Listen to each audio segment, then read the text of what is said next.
Hi అండి, ఈరోజు నేను మీకు ఇన్స్టెంట్గా చేసుకునే తేనె తొనలు చేసి చూపిస్తానండి. దీనికోసము ముందుగా ఒక బౌల్లో 1.5 కప్పు షుగర్ తీసుకోవాలి. దాంట్లో షుగర్ మునిగేలా వాటర్ పోసుకోవాలి. దాంట్లో 1.5 కప్పు వాటర్ పడుతుంది. పోసుకొని ఇప్పుడు స్టవ్ వెలిగించి స్టవ్ పైన ఈ షుగర్ గిన్నె పెట్టి దాన్ని షుగర్ కరిగి కొంచెం లేత పాకం వచ్చేలాగా తయారు చేసి పెట్టుకోవాలి. గులాబ్ జామ్ పాకం కంటే కూడా కొంచెం లేత పాకం రావాలి. అంతే అండి, ఇలా వస్తే సరిపోతుంది. దీంట్లో కొద్దిగా ఇలాచీ పౌడర్ వేసుకోవాలి. అలాగే షుగర్ పాకం గట్టి పడకుండా ఉండడం కోసం ఒక నిమ్మ చెక్కని దాంట్లో పిండుకోవాలి. నిమ్మ చెక్క పిండుకోవడం వల్ల షుగర్ పాకం గట్టి పడకుండా ఉంటుంది. ఇప్పుడు ఒక మిక్సీ జార్ తీసుకొని దాంట్లో 1/2 కప్ ఉప్మా రవ్వ తీసుకోవాలి. ఉప్మా రవ్వ తీసుకొని దాన్ని మిక్సీ పట్టి మెత్తగా పౌడర్ చేసి పెట్టుకోవాలి. ఇట్లా కొంచెం మెత్తగా పౌడర్ చేసి పెట్టుకోవాలి. మరీ మెత్తగా అవ్వదు, కొంచెం బరకగానే ఉంటుంది, పర్వాలేదు. దాన్ని ఒక మిక్సింగ్ బౌల్లోకి తీసుకొని దాంట్లో 1/4 కప్పు గోధుమ పిండి కూడా తీసుకోవాలి. దాంట్లో చిటికెడు వంట సోడా, కొద్దిగా సాల్ట్ వేసుకోవాలి. ఒక 1/2 కప్పు పెరుగు వేసుకోవాలి. అన్నీ కలిసేలాగా మంచిగా కలుపుకోవాలి. ఫస్ట్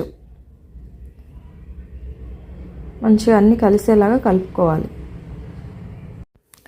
ఇప్పుడు ఒక 1/2 కప్పు వాటర్ తీసుకొని కొద్దిగా పోసుకుంటూ నిదానంగా కలుపుకోవాలి. అన్నీ ఒకేసారి పోసుకోవద్దు, వాటర్ మళ్ళీ ఎక్కువ అయిపోతాయి. కొద్దిగా వాటర్ వేసుకుంటూ అటు మెత్తగా కాకుండా గట్టిగా కాకుండా మధ్యస్థంగా కలుపుకొని పక్కన పెట్టుకోవాలి. ఇప్పుడు స్టవ్ పైన కడాయి పెట్టి దాంట్లో డీప్ ఫ్రైకి సరిపడా ఆయిల్ పోసుకొని ఆ ఆయిల్ వేడవ్వనివ్వాలి. వేడయ్యేలోపు ఒక పాల ప్యాకెట్ తీసుకొని దాంట్లో ఈ కలిపిన పిండి వేసి ఒక చివర చిన్న హోల్ పెట్టి దాన్ని ఆయిల్ నేను వీడియోలో చూపిస్తున్న విధంగా ఇలా వేసుకోవాలి. ఇది వేసుకునేటప్పుడు ఆయిల్ మరీ ఎక్కువగా కాగవద్దు, లైట్గా కాగాలి. అలాగే మనం మీడియంలో పెట్టుకొని స్టవ్ని కూడా మీడియంలో అడ్జస్ట్ చేస్తూ కాల్చుకోవాలి.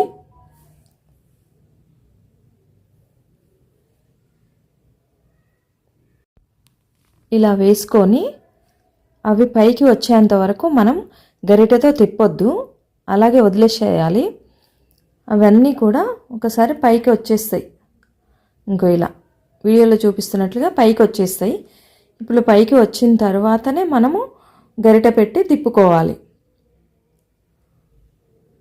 గరిటె పెట్టి ఇలా తిప్పి అటు ఇటు తిప్పుకుంటూ రెండు వైపులా మంచిగా నీట్గా కాల్చుకుంటూ గోల్డ్ కలర్ వచ్చేంత వరకు మంచిగా డీప్ ఫ్రై చేసుకోవాలి.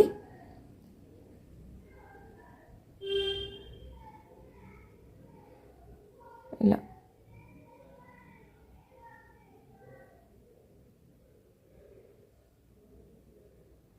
గోల్డ్ కలర్ వచ్చేంత వరకు మంచిగా ఫ్రై చేసుకోవాలి.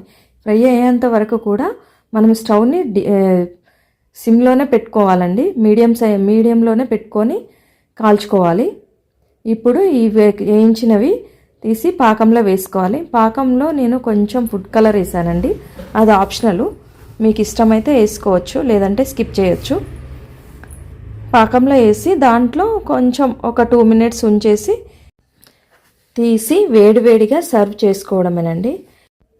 బయట క్రిస్పీగా లోపల జ్యూసీగా ఉండి ఎంతో టేస్టీగా ఉండే ఇన్స్టెంట్ తేనె తొనలు రెడీ అయిపోయాయండి. మీరు కూడా ఈ రెసిపీని ట్రై చేసి మీకు ఎలా వచ్చిందో కామెంట్లో చెప్పండి. Thank you for watching my channel.